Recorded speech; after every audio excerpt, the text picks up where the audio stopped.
Hey, happy day, Sharon Horne-Ellstrom here, coming to you from an exercise room in Wichita, Kansas. Traveling pretty extensively for the next, pretty much a month. And that means I'll be coming from different places, different times, different everything. But I will still be showing up as often as I possibly can. Now, today, the expression we're going to talk about is the drop in the bucket. A drop in the bucket, just a drop in the bucket. It gets various iterations, and I use it in different ways.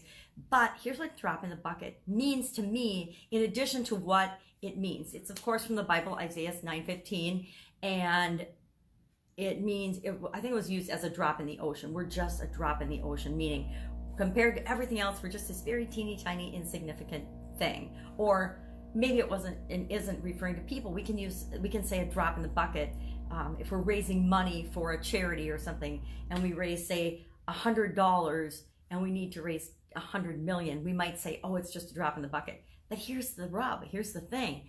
A drop in the bucket is something, right? It only seems small when we're comparing it to the whole. But guess what? We don't have to compare ourselves to the whole. It's like when we're building our business or going for our ultimate goal. Say you want to build a billion-dollar business, and you start out, well, you don't start out making $1 billion overnight, right? You start out making maybe $100,000 your first year, or $1 million your first year, or, $62,000 your first year. It depends. But that's not, it feels like it's just a drop in the bucket because you're like, oh, I only made $100,000 and I want to make $1 billion. Well, guess what?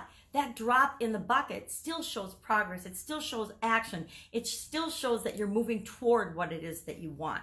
So instead of comparing yourself to the $1 billion, compare yourself to where you were before. Maybe this year you made $1 million. Last year you only made $400,000. Whatever it is for you. Oh, that looks really funny when my arms... Okay, I'm having too much fun with this. There's obviously a mirror in back of me in the exercise room. So, drop in the bucket.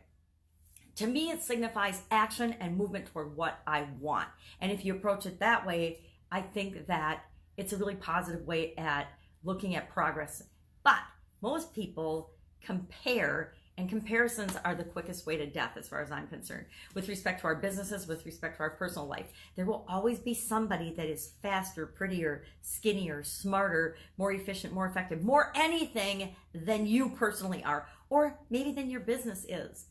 But hopefully you're building a category king as your business, and you're really creating something different and unique and special that is going to be a world changer. That's what a lot of us want, right? And if you compare yourself to others, if you compare yourself to other businesses, a lot of times you'll compare yourself to mediocrity. If you go head to head with a competitor or something, chances are one or the other of you are going to lose. And I don't know about you, but I don't want to live in a lose-lose world or a win-lose world, because it doesn't have to be that way. There's plenty of business, there's plenty of customers, there's plenty of money, there's plenty of any resource that you want or can imagine available to you in the world and available to everybody else. It's just that we all want different things. And building our business, you don't need to go head on head to compete with other people, because there's something unique and special about you that only you can provide to a certain group of people that exist in the world today. So comparison, drop in the bucket, to me feels like comparison, and comparison often makes us feel insignificant. It makes us doubt ourselves. It makes us wonder if what we're doing is worthwhile. And I would contend that more people quit when they're trying to build their business or grow their business and just give up and go out of business than succeed, a lot of times because they're comparing themselves to others. They're comparing their business to other business. Or they're not finding what's unique and special about them and sharing that with the world. And until you do that, it can be a struggle. It can be hard, because you do feel like you're just another drop in the bucket. You're just another Me Too service or product. And that number one, it doesn't feel good to you. And if it doesn't feel good, it probably doesn't feel good to your customers or your potential customers. And I think we're all here to make a difference. We're all here to make the world a better place. And that means each of our little drops needs to be unique and different, so that we can change the world and make the world a better place. And I guess the thing with comparisons to me is a drop in the bucket, when compared to all the water in the bucket or all the water in an ocean, seems insignificant.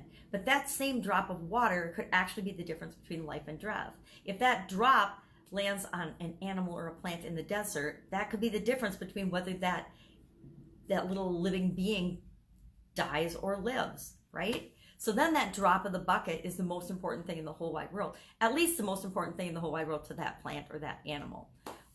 So it's all relative, right? A drop in the bucket, our goals and objectives, it's all relative. It's all what's important to us and what we choose to compare it to. So make sure you're selecting your comparisons wisely. We're going to compare things. The only way we know if something's good or bad, hot or cold or anything is by comparing it to something else, some experience that we've already had. Everything is filtered through our experiences. So we're going to do that. Just make sure you're selecting and choosing the comparisons that work for you and that empower you and move you forward toward what you want, not break you down, make you doubt and question what you're doing, because that is a quick kiss of business death. Ask me how I know. You got to ask me one-on-one and I'll share some stories with you. Have an amazing day. I, of course, will be with you tomorrow with another interesting idiom. What does it mean? What might it mean to you? How can you use it to build and supersize your business from somewhere on the road? Have an amazing day. If I can help you in any way, hit me up in the comments below. Bye.